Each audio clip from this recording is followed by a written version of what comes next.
Hello and welcome back to the Modern Data Lake on MinIO series. I'm Sam. In this session, we're going to be covering how to version control tables in your data lake using a Git-Like workflow. And what exactly do we mean by Git-Like workflow? Well, let's consider the way software developers typically work inside a shared code base. Often they're going to use tools like Git, and they're going to use those to track the entire history of changes to their code. Every time a new change needs to be introduced, rather than just going ahead and making it directly in production, that's obviously a risky approach. Instead, they're going to use a workflow that might look a bit like this. First, we might cut a new branch, typically off the main or develop branch. Second, we would make our changes. Those would be made as a series of commits. Those would be, again, tracked in our version control system. And then finally, once the changes are deemed production ready, we might merge those commits back into the main branch, and that would allow everyone else on the team to build off of them moving forward. By building our data lake on MinIO object storage, we can easily integrate open source tools. In this case, that's going to be the Nessie data catalog, which are going to allow us to leverage many of the benefits of version control for the tables inside our data lake. So where exactly is this workflow most useful? Let's talk about a couple of concrete examples. Firstly, data lakes are typically built for multi-tenancy. This means they're going to use shared clusters for compute and shared storage for data. By making our data changes in a separate branch, we can easily isolate ourselves from others, and that'll reduce the likelihood of conflicting changes occurring, which are unfortunately a common cause of errors and data inconsistencies. Another use case for Git-like version control is staging areas for ETL and ELT. Instead of loading our data into a separate set of staging tables, which might look different from production, we can instead just work directly on a new branch, which itself looks just like production. This is sometimes referred to as zero-copy branching. Next, we've got the ability to make a set of atomic changes even across tables. By atomic, we simply mean that a set of changes is indivisible and it's going to go in altogether or not at all. Finally, we've got benefits for machine learning research, which often requires us to run many experiments where we use all sorts of different feature sets in order to identify a best performing model. So in this case, we would use Git-like branching to engineer lots of different features, run our experiments, and then finally only merge those features that actually produce the best model. With that context in mind, let's dive in and see what Git-like branching looks like in the next guided exercise. For this guided exercise, we're going to be continuing to use our containerized data lake environment. If you don't happen to have that running already and you need a quick reminder on how to set it up, just check out the link in the video description below. So here we are, we're back inside Dremio, and we're in the SQL Runner tab. And for this particular exercise, we're going to start out by creating an iceberg table in our data lake. So let's go ahead and let's execute this SQL here to create a fact orders v3 table. Once again, each row is going to represent one order that a customer might have placed at some point in time. Next, we're going to go ahead and insert two rows into this table we just created. That's just so that we have a bit of data to work with.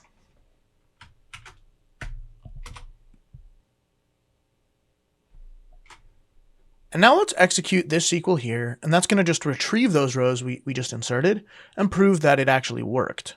Now, note how we added the @ref main to the end of the query here. This is a branch reference, and that's going to allow Nessie to understand that we're querying the version of our table that belongs to the default main branch. Great, that worked. Now, let's imagine that once a week we need to run an ETL, and that ETL is going to batch ingest a bunch of new orders from an upstream system. Let's create a new branch, and let's call it weekly ingest. This branch we just created is going to allow us to run our ETL completely isolated. That way, if it fails, we don't need to worry about any data being left in an incomplete or corrupt state. Again, note how we are specifying both a source branch to branch from, that's the main branch, as well as a target branch that we want to create. In this case, that's the weekly_ingest branch. Now let's go ahead and run this command here, and that's going to show all the branches that Nessie is currently tracking in our data lake. And sure enough, there are two branches, a main, as well as a weekly underscore ingest branch. Now notice how the commit hash column, that's the one on the far right, it's the same for both branches. Both branches have the same commit hash value. Well, since that commit hash is derived from the state of the underlying data itself, we can say with complete certainty that these two branches, that's the main and weekly ingest branches, are currently in an identical state.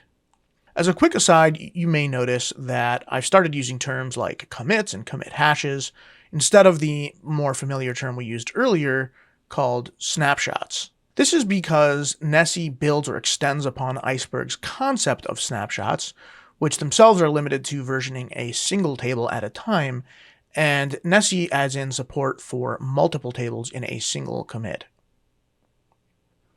Okay, so continuing our example, suppose it's the end of the business week, and our ETL job fires off to load in some new orders.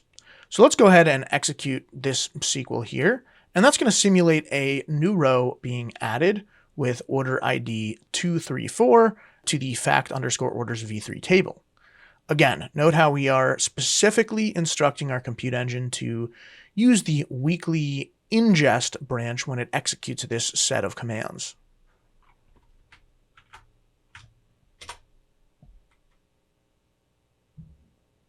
Now, let's have another look at our branches using this show branches command. Sure enough, the commit hash for each branch is now completely different. And that's because we've added a row to a table in one branch, that's the weekly ingest branch, but not yet the other, the main branch. Now, just to prove that the version of our table in main does not yet have the row we just inserted, that's the one with order ID 234, let's go ahead and run this SQL here. And sure enough, it's not present in the results. And now let's do the same thing here and run this SQL, which shows us the rows in the weekly underscore ingest branch, which should have 3 rows and include the row with order ID 234 that we just inserted.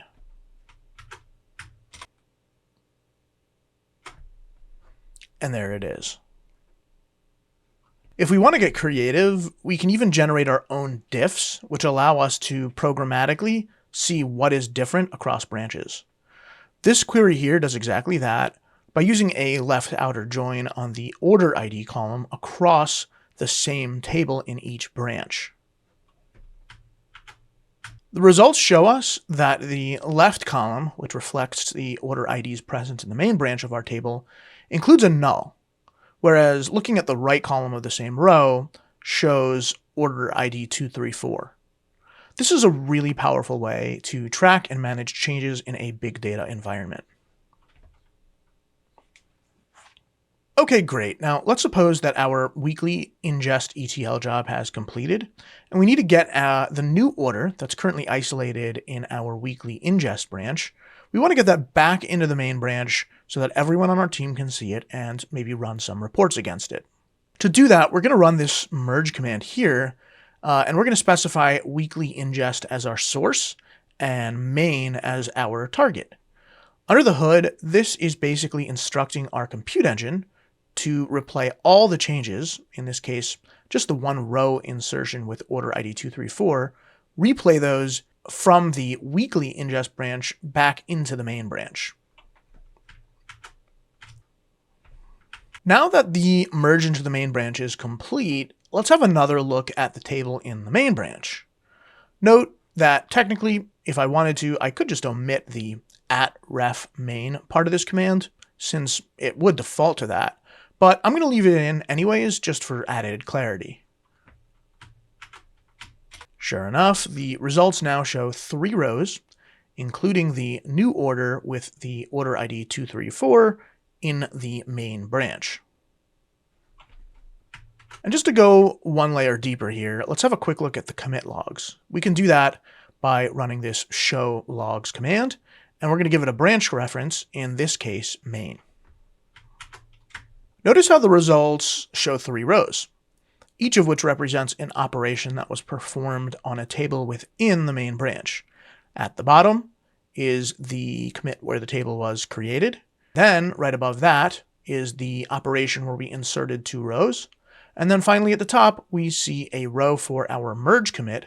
And that's from when we merged or replayed the changes that happened in the weekly_ingest branch back into the main branch. Now that we've finished merging our branch, let's just be good data citizens and clean up our weekly ingest branch by dropping it with this command here. And that's GitLike branching. Since this is the final exercise in our Modern Data Lake Key Capabilities series, now would be a good time to go ahead and spin down our data lake stack. To do that, I'm just going to flip over to my terminal. I'm now going to run this docker compose down, and that's going to be with the -- volumes flag.